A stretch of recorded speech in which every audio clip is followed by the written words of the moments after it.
or to silent. Gary Stein, representing the Democratic Party, is here. Gary.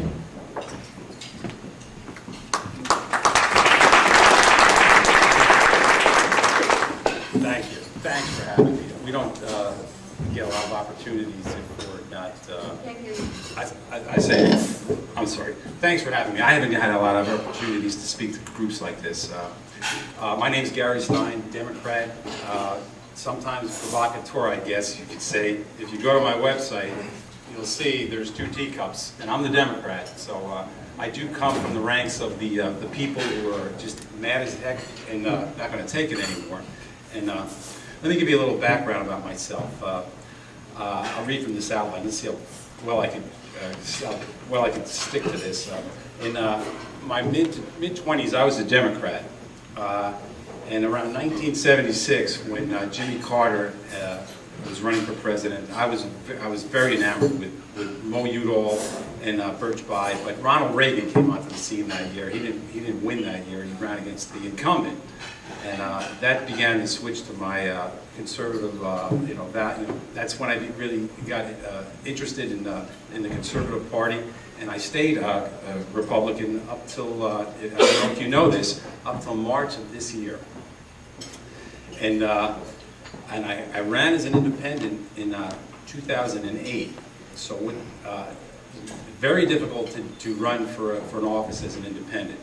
And really what I'm doing now is trying to finish what I started in 2008. I'm very comfortable in the Democratic Party as well. On the social issues, I'm quite liberal. But let me segue to this morning. This morning, my wife and I run an office cleaning company.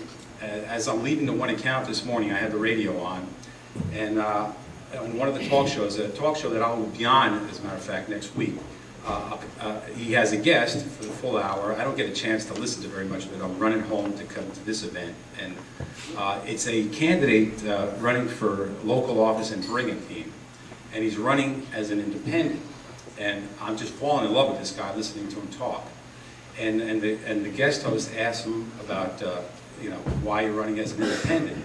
And he mentioned, he's really a Republican. He mentioned that no, it just doesn't work in the primaries. I mean, this is, you just have no shot because it's pretty much a closed system. And I experienced that myself 2 years ago. And when I got home, I sent the host an email saying how much I enjoyed listening to the candidate.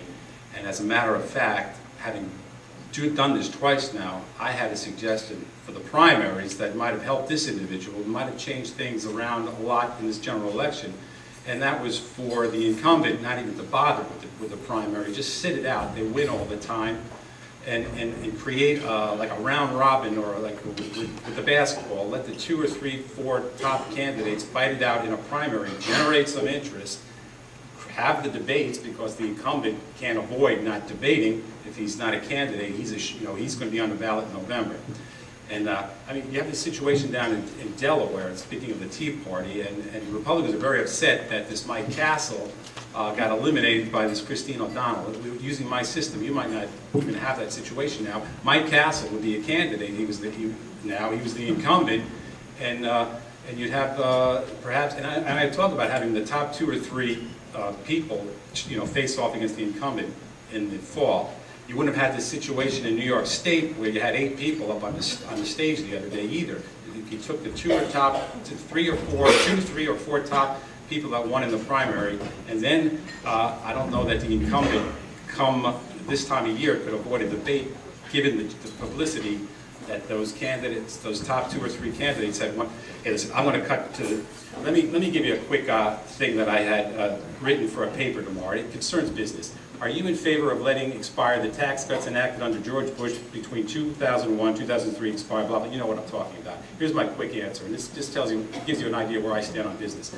I'm not in favor of raising any taxes. This is coming from the Democrat, especially during recession. Here in a very short space is the optional Stein alternative minimum tax for reviving the country and forever eliminating the constant tinkering of the tax code, as well as solving the debt crisis, et cetera, et cetera. You heard what I said earlier about being the provocateur.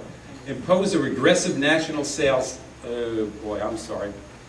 First, banish the underground economy by eliminating cash, issue a government debit card, impose a regressive national sales tax, and debit the tax with every transaction. Eliminate the income tax for anyone below, say, $500,000. Scrap the FICA tax, rebate the money back to the states based on their contribution. Progressive. Anyway, you can see where I'm going with this. I mean, I'm throwing ideas out there, and I'd love to talk to you about this, afterwards. It's quite, it ties into national health care, people not in the underground economy and such, and I hope I get a chance to. Thank you. Thank you very much. Our audience will be around for a while, so you'll take your time and you can speak with the candidates. But we would like very much to thank those candidates running for the Congressional District number 2 for Congress. Thank you very much for being with us today.